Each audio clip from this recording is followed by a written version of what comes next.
my dear brother. Thank you. Thank you very much.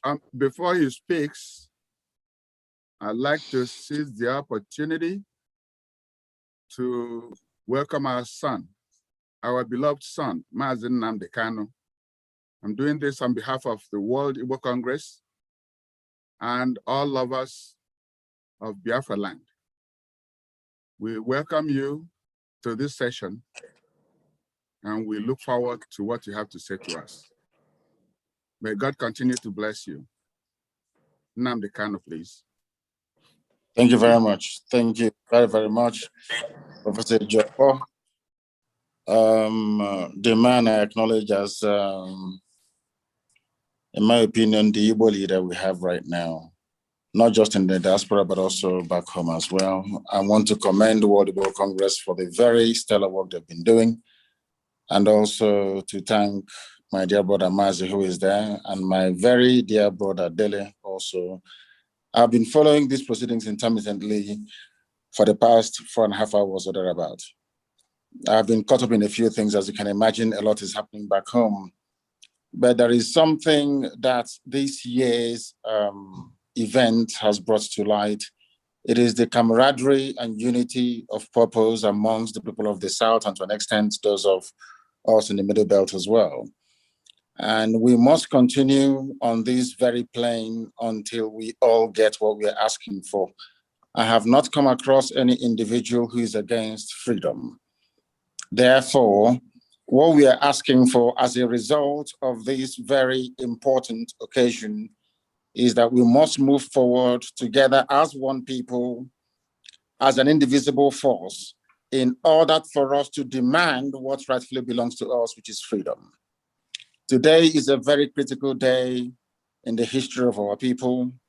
We are remembering those who were slaughtered and massacred unjustly by the Nigerian government, and of course, by extension, the British government as well. We are remembering those who died as a result of the unofficial Third World War that took place in our land nearly 54 years ago. And as a result of that, this very day, as we renew this pledge every blessed year, we have sworn to forever remember these people. We must remember them because the Jews do the same. All over the world, people remember their dead. In Rwanda, the same thing happens. And I don't know why there is this, should I say, conspiracy of silence to try to sweep this very important event in our history under the carpet. We lost over 5 million people, the second worst genocide in the history of man, only second to the Jewish Holocaust in Europe. And for some inexplicable reason, the world have decided to keep silent over this very matter.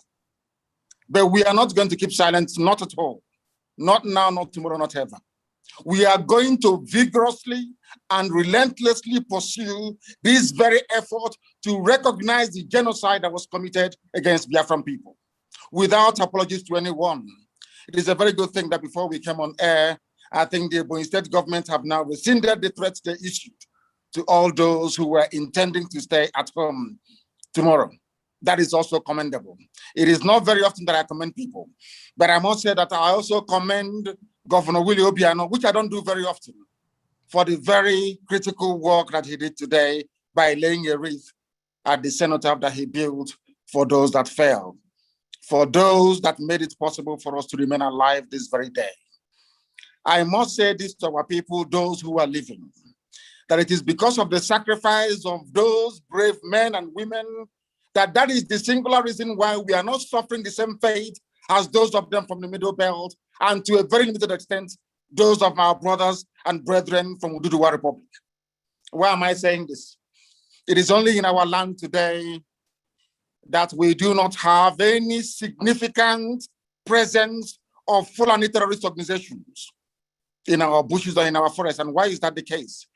Because our fathers taught us how to fight. They fought for Biafra, unaided, unassisted for over 3 years. We fought the two strongest major powers in the world as at that time, the USSR and Great Britain. Egypt fought against us. The OAU was against us with the exception of the likes of Julius Nyerere and Hufred Berne of Cote d'Ivoire. We suffered immeasurably. And now, like then, Israel was under attack and they couldn't provide any meaningful help. But we survived it. Not out of our own might, not out of our own power, we survived it because God Almighty in heaven was with us. And this generation have now come to complete the work that those of them of 67 to 1970 started. And we are not going to stop. I want the world to understand me very clearly. We are not going to stop. It doesn't matter what it takes. It doesn't matter how many lives they extinguish. It doesn't matter the genocidal tendencies they bring with them into our land. We are not going to stop. Everybody listening, everybody watching, everybody remotely interested in justice and peace must understand this. Our destination is freedom, and that very place we're heading to is Biafra. And nobody, no soul on this earth can stop us. Instead of Biafra not to come, we all perish. I want our adversaries, our enemies to understand this very, very clearly. We are not going to retreat, not one iota, not 1 inch, because Biafra must come. Because the hatred have continued to this very day. As I'm speaking and addressing all of you right now, they are still arresting, extrajudicially murdering people in our land, people who are alien to our culture, our way of life, our tradition. They are in our land directing their people to slaughter, to kill without mercy. Unfortunately, those we regard as political leaders have connived with these people to ensure the decimation of their own population. That is the type of nonsense we can no longer condone. As you all know, there is no significant Fulani presence in our land because our fathers taught us how to fight. And we are doing so today without apologies to any idiot. We're not going to apologize because we have been apologizing for nearly 50 years. And we have not gotten anywhere in terms of our collective advancement and development in the damnable zoological republic called Nigeria.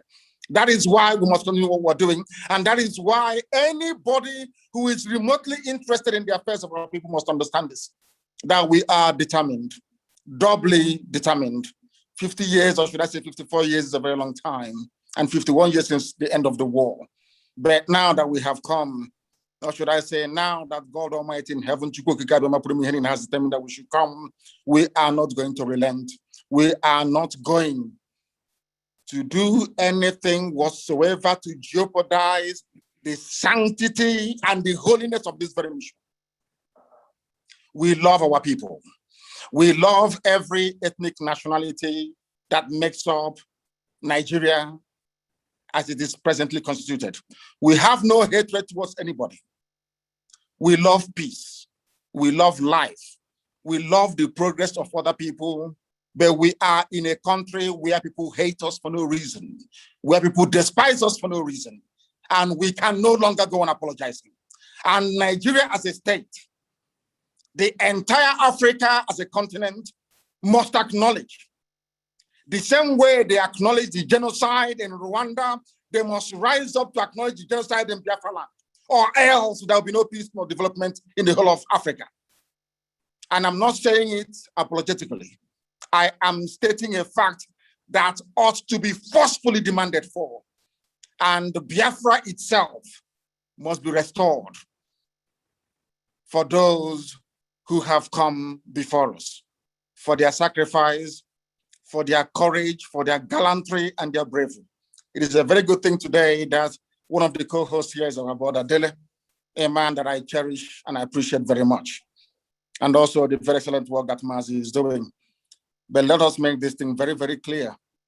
We are wronged by the Nigerian state, by every ethnic group in Nigeria.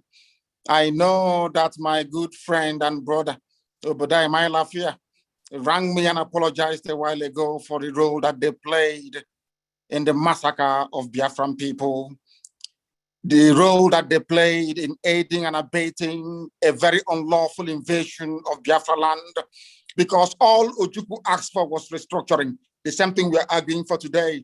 Ojukwu went to Aburi to argue for restructuring. Ojukwu did not go to Aburi to declare any state of Biafra. He never went to Aburi to declare any war. Ojukwu went to Aburi so that all of us in Nigeria, including those from the Middle Belt, from the West, everywhere can have freedom. There's something we're asking for today. They twisted the narratives, they changed our history, they turned it upside down, they made us the villain. They tried to demonize our general, a man of peace that went to Aburi in Accra to go and in Ghana to go and negotiate for peace. A peace that Britain prevailed upon Gowon not to implement. But over the years, we've been taught that we are the aggressors. Such nonsense can no longer hold, it can no longer obtain, and that is why, as I said earlier, unapologetically, we are pursuing the freedom of Biafra, and nobody can stop us. Anybody on our path is going to fall, is going to die. Instead of Biafra not to come, every living organism in Nigeria will die, I swear to God Almighty in heaven, because we are not going back. It is a good thing today that some notable Nigerians are on this very platform discussing what transpired 54 years ago. Most have tweeted to say, may it not happen again. The only way to ensure that this will not happen again is the existence of a free, sovereign Biafran nation. That is the only panacea, nothing more, nothing less. Before we came here, Ladipo Market was on fire. These vandals and vagabonds are in our land, killing people relentlessly. As I'm talking to you right now, they herded some people from Enugu to God knows where, maybe to go and kill them. And you have governors, you have political leaders, you have those who aspire to high office. They're all there. Nobody's talking, nobody's speaking, because they have a lot to benefit and to gain by us being Fulani slaves. Something that can no longer continue. Something we are not prepared to tolerate. That was something I said rather very fortuitously very many years ago. I said during one of my broadcasts on Radio Biafra that for Nigerians to understand that God is upset with them, that every tribe in Nigeria, every ethnic group in Nigeria will experience what we passed through during the Biafran War, that they too will also become refugees. And today, there are IDP camps everywhere. People that thought they were safe before now are fleeing their homes. There's something that happened to us between 1967 and 1970. And that is why our appreciation and our thanks for those men and women that fought to keep us safe can never, ever, ever be overestimated. We will continue to appreciate them. We shall continue to honor them. And I thank all of, those who are non-Biafrans. I understand that some people who are Biafrans came on this very platform and trying to play the script of their masters. That same divide and rule by saying there is something called Southeast and South-South. All bunkum. I have said it many times on many forums, on many platforms, that everybody in the East, we are all one people. I don't understand why people are hung up about this divide and rule of Gowon. It was Gowon that created Cross River State. Gowon created River State. Not because he loves the people of the South, not at all, but because he wanted to divide us. And we must rise up. We must wise up to the game of these people and say no to them. Now that Yoruba and Igbo are one, do you see them trying to play that game anymore? Now that Biafra and Oduduwa are one and inseparable, bonded together in one, do you see them playing their stupid games? I don't know why some people will come and say they're from Nigeria, they're from South-South, in order to perpetuate that very division, which the Fulanis have cleverly exploited over very many decades and many years. I don't know when we are going to learn. And the sooner we learn, the better for us. I thank all of you once again. And this very effort to recognize the genocide against Biafrans continues until United Nations and the whole world rise up to this very challenge and acknowledge that a great deal of injustice was done to Biafrans. Tomorrow is our sit at home, complete and utter lockdown everywhere. And as I said earlier, I do commend the governors for coming out and saying that civil servants should not come or should not turn up to work tomorrow. It's a very good thing. We must all be bound together in order to ensure that Nigeria, first of all, takes the blame for what they did. And secondly, that the whole world will rise up to the obligation to the oppressed people and do the very right thing. Once again, I thank you all very much. And my very special thanks to Professor Ejiofor for the very wonderful and sterling work that you're doing, you and your team. Thank you very much. And may Chukwu Kigabe be with all of you. Thank you.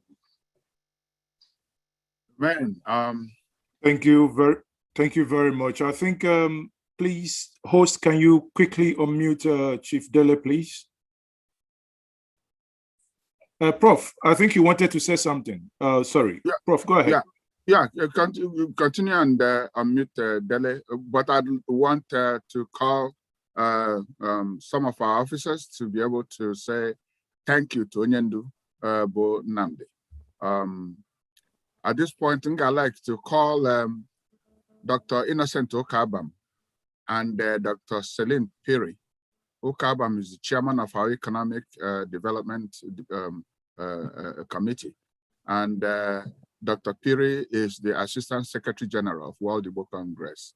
I had selected them to conduct the interactive session, but this is a great opportunity. I know they are great people. They are going to say a befitting thank you to Nnamdi.